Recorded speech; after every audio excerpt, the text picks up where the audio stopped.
व्यथित व्यथा से वसुंधरा, व्यथित व्यथा से वसुंधरा गई कृष्ण के पास।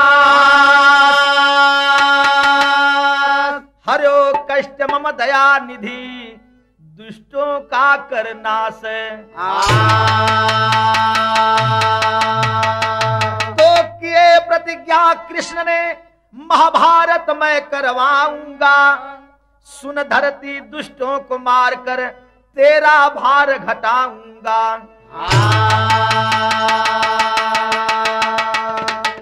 अब इधर प्रतिज्ञा किया बर्बरीक, इधर प्रतिज्ञा किया बर्बरीक। अरे सुने कृष्ण भगवान, महाभारत होने ना दूंगा, मेरा यही ऐलान।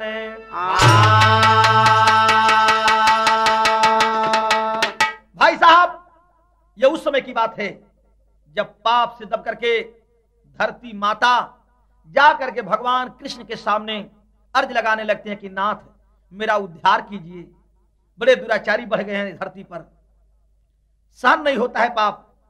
तब भगवान कृष्ण प्रतिज्ञा कर लिए कि रे धरती महारानी सुना, मैं महाभारत करवाऊंगा 18 दिन का, 18 दिन तक महाभारत की लड़ाई करवाऊंगा महाभारत की लड़ाई।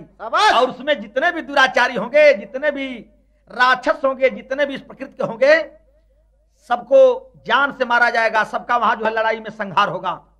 ये बतिया बर्बरीक जब सुन लो, वो भी प्रतिज्ञा कर लिया कि भगवान कृष्ण अगर आपकी प्रतिज्ञा है महाभारत करवाने के लिए, तो मैं भी प्रतिज्ञा करता हूं कि मैं महाभारत होने नहीं दूंगा। अब देखें बात बड़ी जगह का फंस गई। अब तो बतिया फंस गई ना कि भगवान कृष्ण के सामने बर्बरीक भी चैलेंज कर दिया। लेकिन बर्बरीक था कौन सुने? भीम का बेटवा घटोत्कच, घटोत्कच का लड़का बर्बरीक रहल। कहे का मतलब कि भीम का वो नाती लगत रहल। अब देखें बात आगे सामने का टेरी कभी देहलन तनी बढ़ा के दा। अरे कन्हैया दिल में सोचे बतिया, अब कन्हैया दिल में सोचे बतिया। अरे का कैला हमारे संग में भीम कन्हैया, कन्हैया दिल में सोचे बतिया। कैला हमारे संग में भीम कन्हैया, कन्हैया दिल में सोचे बतिया। कैला हमारे संग में भीम कन्हैया, कन्हैया दिल में सोचे बतिया।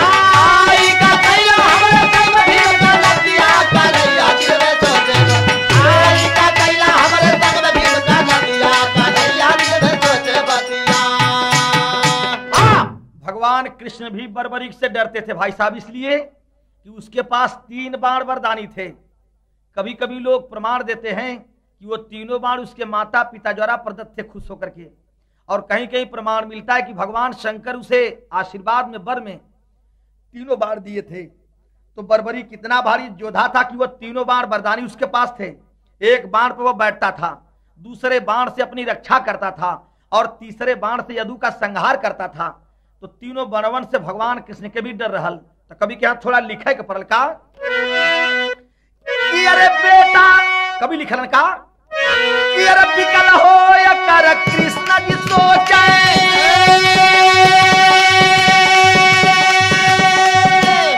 अरे बिकल हो या कर कृष्ण जी सोचे। अरे बर्बरी का कर दिया खराब।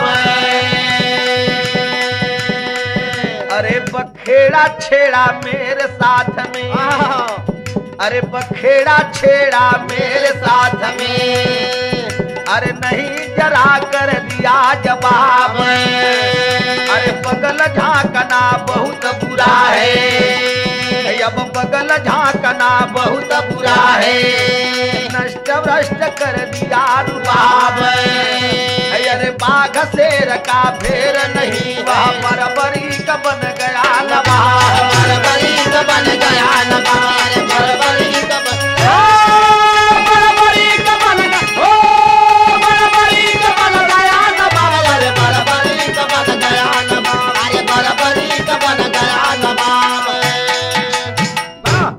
भाई साहब, भगवान कृष्ण एक तरीका लगौलन कि अगर कौनो तरह से छल करके बर्बरी के 3 बाण अगर हम ले लेते हैं, तब हमार बर्बरी कुछ बिगाड़ ना पाई और तब हम महाभारत करवा दे। तब भगवान कृष्ण अब छल कर बदे एक काम कैलन का कि बात सोच कर कृष्ण जी सोचे ब्राह्मण का रूप धर छवि। अरे बात सोच कर कृष्ण जी सोचे ब्राह्मण का रूप धर छवि। अरे वज्र हाथ ले बरबरी को, अरे बैठा पीपल के झबी हो कन्हैया दिल में सोचे बतिया। अरे ब्राह्मण बनी के कैला बरबरी से घटिया कन्हैया दिल में सोचे।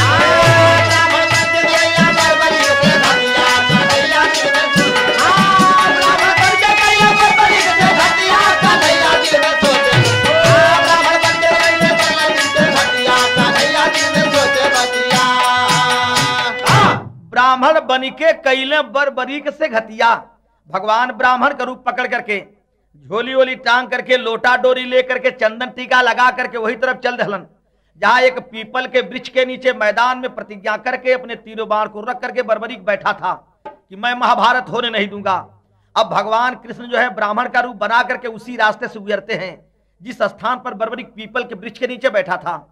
तो जो भगवान चल दिए थे एक तर्ज आ पाएंगे, फिल्म का नाम बा आप जनता बाटा, फिल्म का नाम बा धरती कहे पुकार के, और तर्जवा बा कि हम तुम चोरी से बंधे एक डोरी से, अरे छलने चले हैं भगवान। चोरी ले बगल में चोरी ले चलो जहां हम तुम चोरी से बंधे एक डोरी से जय हो कहाँ हजूर। हम तुम चोरी से बंधे एक डोरी से जय हो कहाँ हजूर। कि आज ये बंधन है प्यार का कि हम तुम चोरी से बंधे एक डोरी से जय हो कहाँ हजूर। हम तुम चोरी से बंधे एक डोरी से जय हो कहाँ हजूर। बाबा यही तर्जमा में भगवान कृष्ण ब्राह्मण के रूप में चलन तब बाकी हाथ में डोरी ले बगल में झोरी ले, अरे छलने चले हैं भगवान। हाथ में डोरी ले बगल में डोरी ले छलने चले हैं भगवान। हाथ में डोरी ले बगल में डोरी ले छलने चले हैं भगवान। अरे देख ब्राह्मण को बरबरी का बोला नमस्ते हो। देख ब्राह्मण को बरबरी का बोला नमस्ते हो। कहा ब्राह्मण की अचवा क्यों अकेले बसते हो। कहा ब्राह्मण की बचवा क्यों अकेले बसते हो। कहा बरबरी की महाभारत ना होने दूंगा। कहा बरबरी की महाभारत ना होने दूंगा। कृष्ण के चालाकी से सबको ना रोने दूंगा। कृष्ण के चालाकी से सबको ना रोने दूंगा। वही बगलिया की रस्तवा से भगवान जब गुजरलन है तो ब्राह्मण समझ करके बरबरी जब देखले एक ब्राह्मण के कहले पंडित जी प्रणाम। समझल ना कि कृष्ण जी भेष बना के जात हमन। जब प्रणाम करता है बरबरी तो भगवान कृष्ण आवाज दहलन करे बचवा यहाँ तू अकेले में पीपल के वृक्ष के नीचे काहे बैठल बाटा। बरबरी कहता है कि पंडित जी सुन लीजिए, भगवान कृष्ण की प्रतिज्ञा है महाभारत करवाने के लिए, तो मैं भी प्रतिज्ञा किया हूं कि महाभारत होने नहीं दूंगा। तब भगवान कृष्ण ब्राह्मण के रूप में एक चाल कैलन, वही पीपल का पत्ती एक तोड़ करके कैलन का कि तोड़ पत्ती हरी पैरों तले दबाए हैं। अरे तोड़ पत्ती हरी पैरों तले दबाए हैं। अब बरबरी के जाना न यह भेद को छिपाए हैं। अरे बरबरी के जाना न यह भेद को छिपाए हैं। पीपल के एक पत्ती तोड़ करके भगवान कृष्ण अपने पैर के नीचे दबा लेहलन और बरबरी कहलन के अरे बरबरी, अरे जो अंतर्यामी भगवान दुनिया का मालिक हमन और उनके सामने तू एक महाभारत न होवे देबा। हमके तोहरे बात तो विश्वास ना बा। हाँ विश्वास कब होई, अगर एक बात हमार पूरी करबा तब मान जाई कि तू कृष्ण के सामने महाभारत न होवे देबा। तो भगवान ब्राह्मण के रूप में बरबरी से कहलन का कि अरे कहा ब्राह्मण की बचवा वीरता तेरी मानूंगा। अरे कहा ब्राह्मण की बचवा वीरता तेरी मानूंगा। अरे कहीं बाण से छेदो संपत्ति जानूंगा।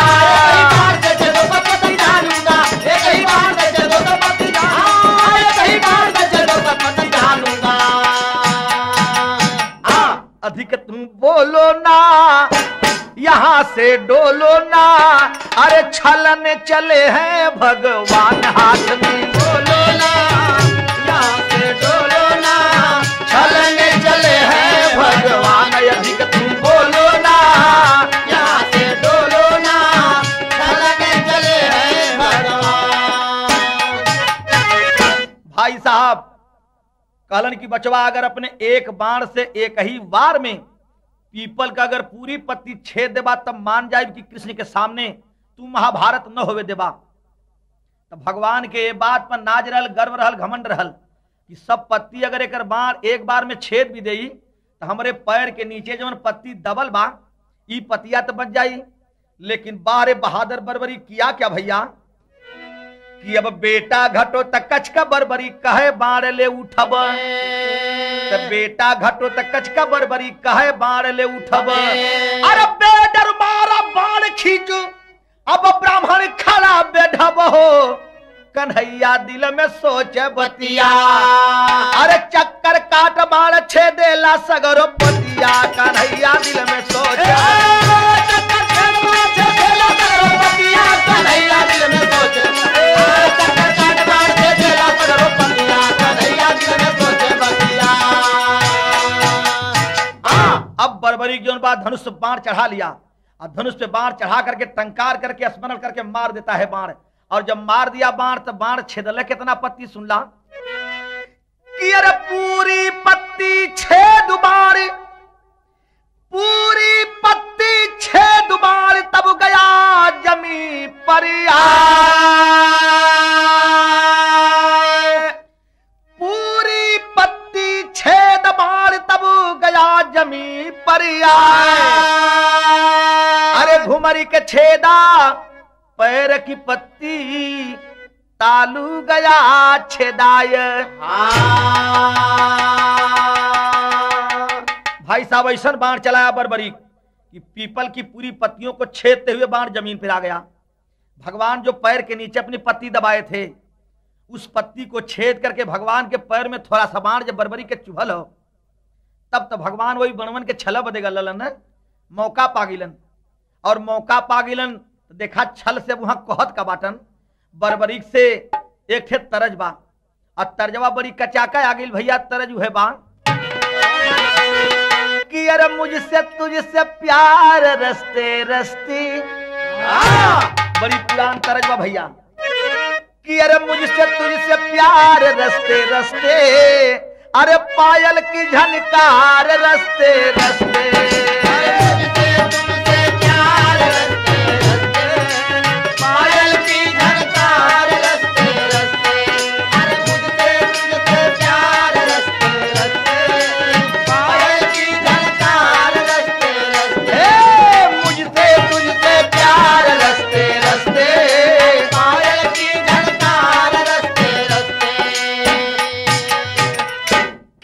बोला बोला बोला कि अरे बोला विप्र सुजान बच्चा बच्चा कहत हमर भगवान ब्राह्मण के रूप में बरबरीक से केरे बचवा सुन ले कि अरे बोला विप्र सुजान बच्चा बच्चा, अरे हाय गया रे प्राण हमारो चच्चा।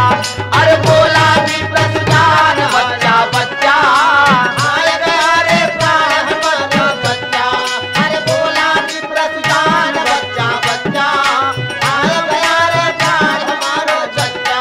अरे बोला विप्र सुजान बच्चा बच्चा, हाय गया रे प्राण हमारो चच्चा। अरे अपने बाड़े से देहला ब्राह्मणी के मारी, अरे अपने बाड़े से देहला ब्राह्मणी के मारी। श्राप दूंगा तुझको बोले ब्राह्मण भिखारी। हे अरे बरबरी का बलवान खाया गच्चा, अरे बरबरी का बलवान खाया गच्चा। अरे हाय गया रे प्राण हमारो चच्चा, बरबरी का बलवान खाया गच्चा। हाय गया रे प्राण हमारो चच्चा। अरे बरबरी का बलवान खाया गच्चा, हाय गया रे प्राण हमारो चच्चा। बरबरी का बलवान खाया गच्चा। हाय गया रे प्राण हमारो चच्चा। भगवान कहलन अरे बरबरी कान खोल कर सुन ले, तुम मुझे अपने बाण से मारना चाहता था, मैं एक ब्राह्मण हूं और अभी तुमको श्राप दे दूंगा, जल करके राख हो जाओगे। वरना एक काम कर, क्या कि वरना तीनों बाल दे दे तुम मुझको, वरना तीनों बाल दे दे तू मुझको, वरना तीनों बाल दे दे तू मुझको, वरना तीनों बाल दे दे तुम मुझको, वरना तीनों बाल दे दे तू मुझको, वरना तीनों बाल दे दे तू मुझको, रास्ता बताता हूँ सच सच तुझको, रास्ता बताता हूँ सच सच तुझको, रास्ता बताता हूँ सच सच तुझको। आओ कहते हैं भगवान, क्या है मेरा अरमान सच्चा सच्चा, है मेरा अरमान सच्चा सच्चा, है मेरा अरमान सच्चा सच्चा, हाय गया रे प्राण हमारो चच्चा, हाय गयो रे प्राण हमारो चच्चा, है मेरा अरमान सच्चा सच्चा, हाय गयो रे प्राण हमारो चच्चा।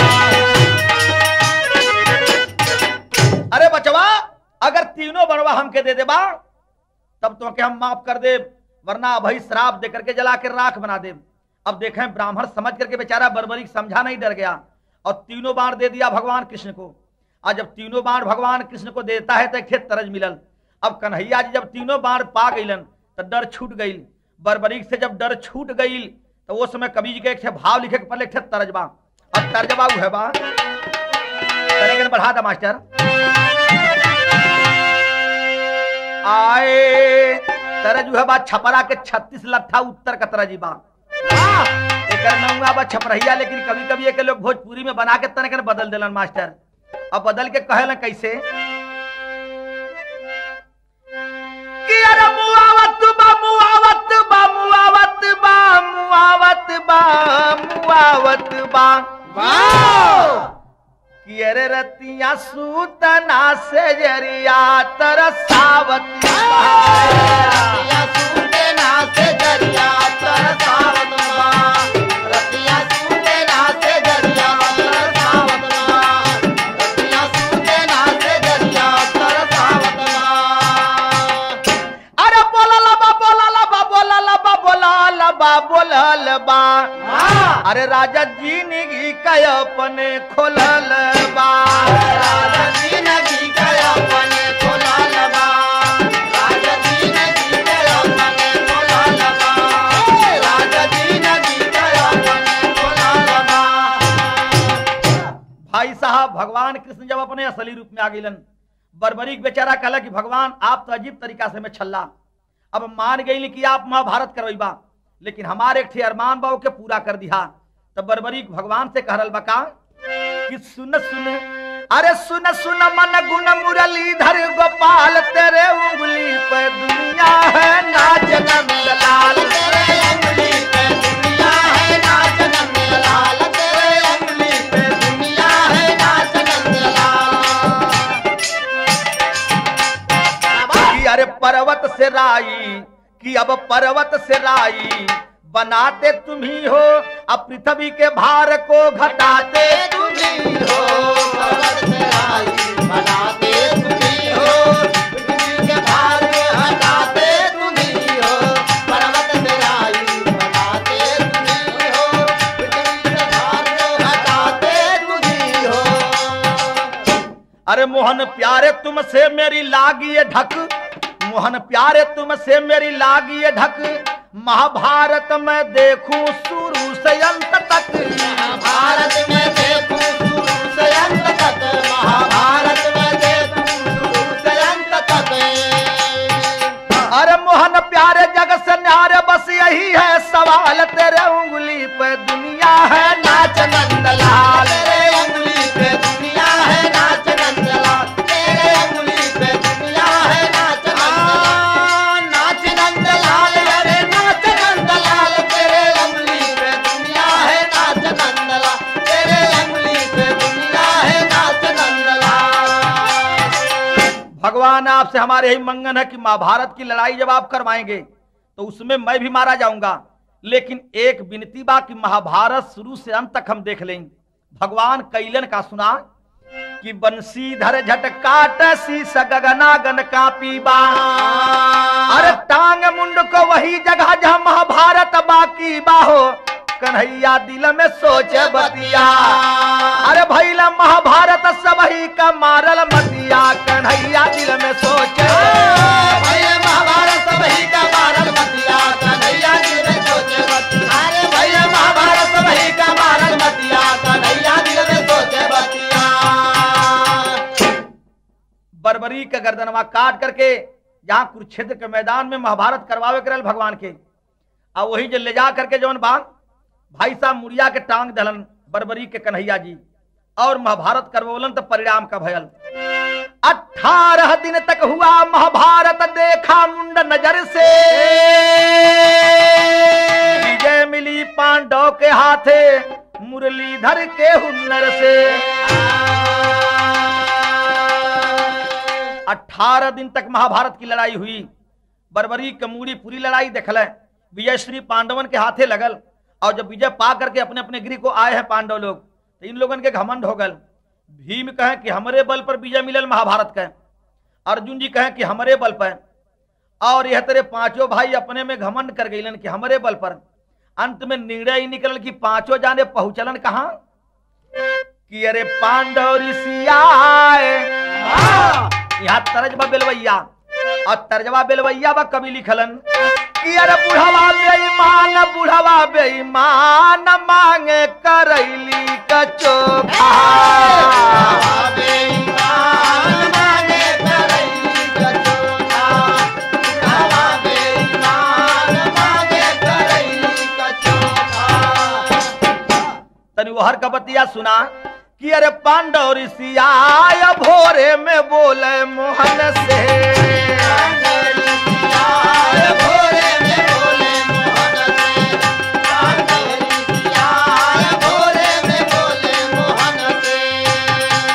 अरे पांचों जाना कृष्ण पास गईला न हो, देखा मदन मुरारे।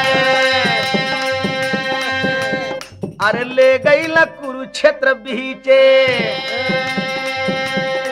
अरे जहां मुड़िया बायार। अरे बर्बरी का गर्दन हंस के बोलल, सुनीला सरकार भोरे में बोले मोहन से।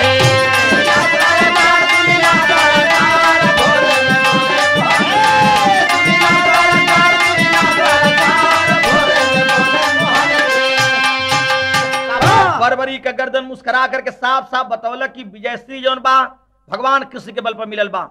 धीरे धीरे भाई सब उस समय आ गए कि जब पांचों पांडव के साथ में द्रौपदी गले बदे हिमालय की तरफ चल दिहलिन, तो उस समय कभी भाव लेहलन तरीकर बढ़ा मास्टर आए कि अरे धीरे धीरे आया गईली अंतिम हो समैया। हे कि अरे जबकि पांचों भाई गलने को चले भाई,